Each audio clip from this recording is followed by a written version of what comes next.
Recording. Yes, I know it's overdue. Feck off. Lads.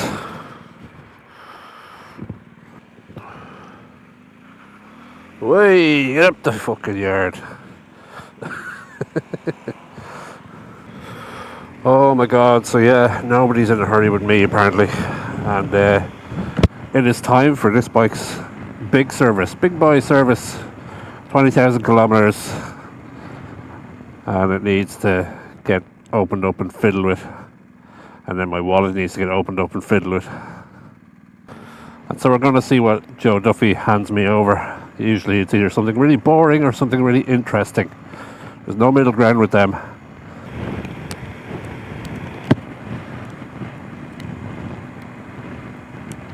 Fucking hailstones. Fabulous.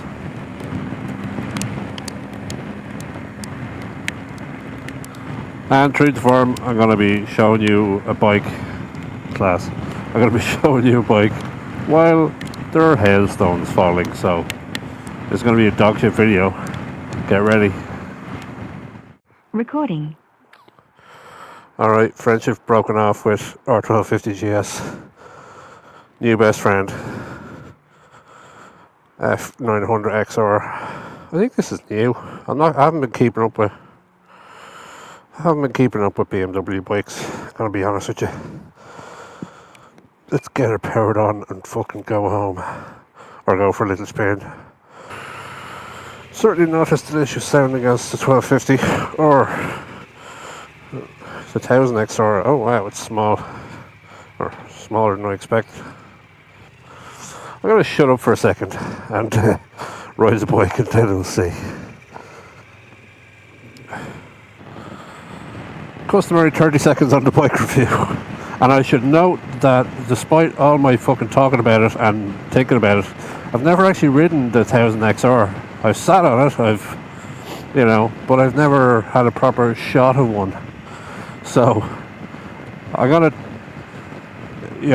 compare it to the impressions of the 1000XR that I have, but I can't really give a fair comparison. Like, same way that I can't really compare it to the GS. They're very different bikes in terms of type of engine and etc, etc. First thing I thought when I sat up on this is that it's what I would call semi-city uppy. It's it's not the big armchair that GS is certainly, and the XR is certainly. You're more sitting on top of the bike than sitting down into it. It's still comfortable though. Like, I don't feel like my legs are hiked up. I think definitely I'm not going to have the same longevity on this bike in terms of comfort as I will on the GS. But that's fine. That's a different sort of a thing. If I were a smaller lad, then yeah, if my knees weren't as bendy, it would be fabulous. I don't know how much it costs or anything, because that, again, if you watch my last video, that's something you have to factor in when you're looking at premium brands like BMW, is that you might go out on the bike and say, oh, that's nice, I like that, that's lovely.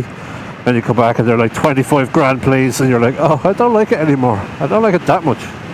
So we're thinking about it in terms of that. I'll have a look at how much this costs, but as with the the 800, 850, 900 sort of series that they've done previously, it's not their flagship bike, so it's going to be cheaper. Cheaper for BMW. No, it's plenty turny aroundable. It definitely does the turns. There's definitely very decent amount of poke in it. I haven't been able to bring it out on twisty roads or do anything like that, but just from the little bit of this, it's been pretty okay. I'll get off it and have a look at it now. It's this windscreen thing going on. Oh, it's a little twiddler. Oh, that's nice. Look at that. That I do like. See, these are the kind of things I think about. Is how fiddly is it to adjust your windscreen. It's one little lever, just goes boop, boop. You gotta really hang off it. That's one thing I think is either really good or really bad about a lot of these bikes with windscreens is on the current GS. Actually, no, on the 1300 GS it's electric, so um, that's fine. It's factored into the 30 fucking grand you pay for the bike. On the 1250 GS, it's a sort of a twisty wheel thing that I almost never want to go fiddling with when I'm on the bike moving, because I'm always nervous I'll unbalance myself trying to fucking hang off a little wheel that's underneath the windscreen. I just don't like doing it. This, I think, is somewhere in the middle. Like, it's one lever, but I'm always like nervous that like I'm hanging off this thing and then my hand slips and then next minute I'm bouncing off the fucking tank. And yeah, it's a it's a stupid worry, but it's a worry. It's what I do. But now there's a bit of adjustment on the windscreen. I actually liked the middle ground of the RS, which I'm sure the RS probably has, or the 1300 RS probably has an electric windshield, but the 1200 RS had just grab the fucking windshield itself and pull on it, which I'll take that. Even with something like this, if they got the detent right where you can just grab it and go whoop, that'll do me. But I'll tell you something, if I was doing a bit of a commute in the city, or even on some country roads and etc., I wouldn't say the wind protection is amazing on this bike. It'd be nice, it'd be very nice. I don't know what sort of luggage you can get for it. I'm sure you can. It's an XR after all, but yeah. Now. See, that's how you prevent accidents. You just say now at everyone.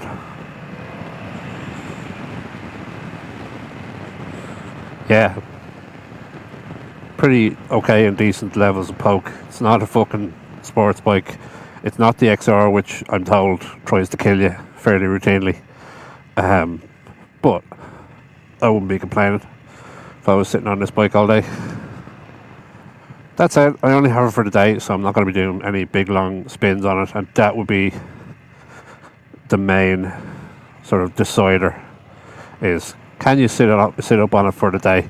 Because one of the, I guess, target markets for this kind of bike is people coming down off of the big 1250, 1300, going for a smaller bike. It's a huge market at the moment. The sort of, it's gas calling a 900cc bike a sort of a mid-sized bike, but they're not the biggest bike you can possibly buy level of the market. Holy fucking shit, get out of the way. And so there's a huge market there at the moment. I obviously bring up CF Moto who are doing an 800, and the what's the other one? There's the Yamaha GT, which is a 900, I think. And I've seen all those bikes out on tours. Like, there was a chap out in the Dolomites on the Yamaha 900 GT, and yeah, grand bike for touring, no hassle at all. Again, for the majority of the use that these bikes get, like, you're not doing the fucking road of bones. Like, you're going to be on roads, on tarmac roads, not really stressing the bike massively with a load of stuff, and you can't complain with a bike this size or this sort of form factor. But again, I would need to ride it for a day or two and really get to know how comfortable it is to be up on all day, to know if you want to spend 2 weeks on a bike like this.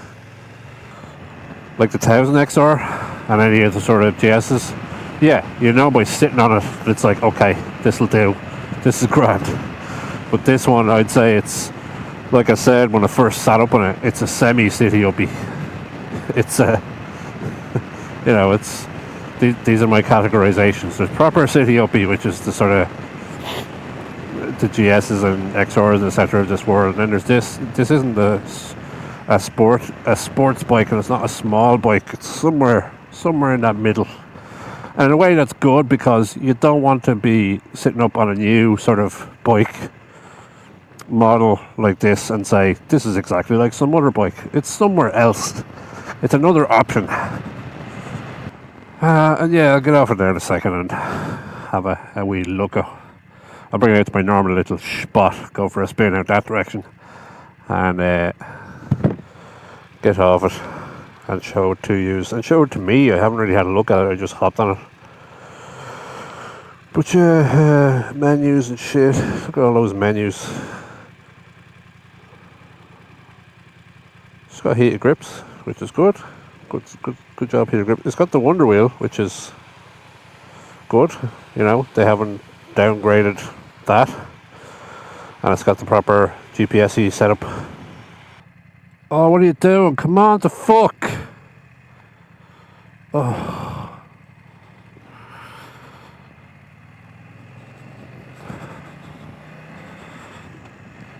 That, my friends, is my fucking least favourite thing for people on the road to do.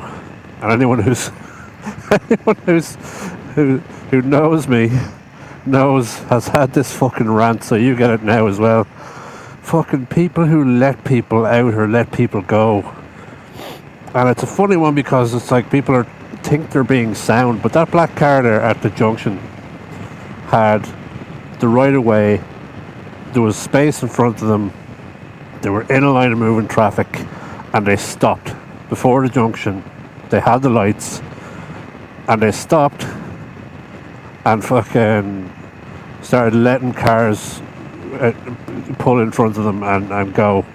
And it's the fucking worst thing you can do, because you just suddenly made yourself this really unpredictable thing on the road. Like when I was pulling in front of them, because like they were sitting there fucking waving at me. The car was sort of edging forwards and moving, and I'm like, you could start going in any fucking second. Like, especially when I'm on a bike. Like, some people in cars don't think bikes fucking count as traffic. They think you can just drive through them. And it's so fucking dangerous. Holy shit. Just being like, oh, it's the fucking worst. And like, people are just walking down the street and there's somebody trying to pull out of a side street and they just stop. And I'm like, no, just fucking go. Just go quicker. Just fucking get out of the way so I can figure it out myself.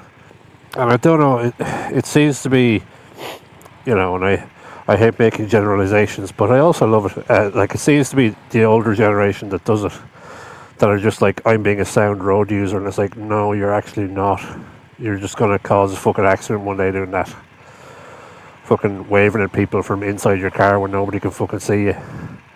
And just stopping in the road, and people are trying to, and like, the worst thing I've seen, the nearest accident I've seen with something exactly like what you just saw, is person stops ahead of a junction, there's a line of traffic behind them, they're letting people in or out, and the people behind them in the line of traffic start passing them, start just going around them, and so the people they're letting go are in more danger because there's a line of traffic just appearing from behind this car and coming at you.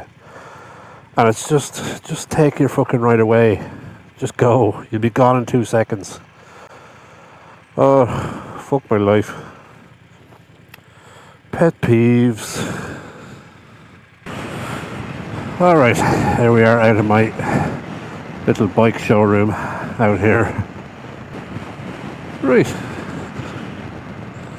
Let's have a wee look here at the wee thing. Alright. First thing I do want to check is if BMW have gotten over their bullshit and the lights are symmetrical. Ooh, it's very leaning over.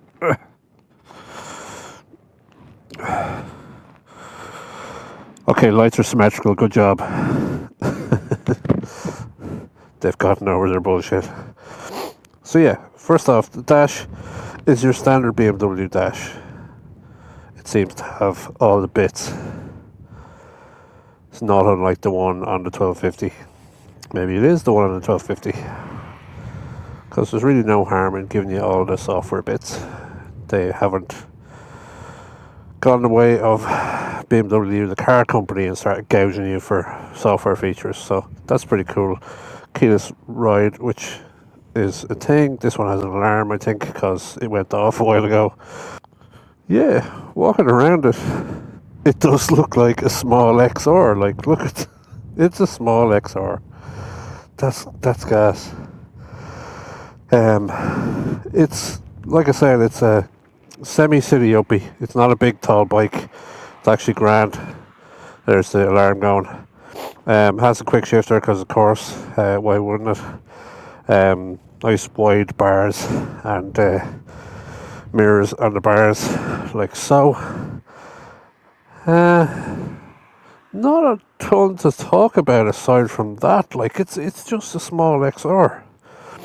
If you weren't confident on the big XR, or you didn't want to spend the money on it, or you didn't need all of the power, or any number of reasons, and this is a fucking perfectly good bike. They're all perfectly good bikes, Brent. But this is, what is that? This is is that a shock? Is that a something else? I don't know. I don't know anything about bikes. No, yeah, because there's the springy bit. Anyway, somebody would probably tell me in the comments or not what the fuck that little tubey thing is. But yeah, it looks like it takes a standard of BMW luggage. This is last year's model. Obviously, I think there's a new one out, or a new similar-ish kind of a thing out. Let's have a look at the boop. It's actually more work to get it to go down. Yeah, for a gives a shot style video, this is fine. It's a perfectly fine bike. Brembo brakes, ZF suspension, it looks like. I don't know anything about ZF. It's hard to know with fucking suspension and parts these days. You go, oh, ZF, I've never heard of that. It's like, oh, ZF is actually fucking KTM or Bosch or some shit. Anyway, that'll do it. I will take the wee spin towards home times.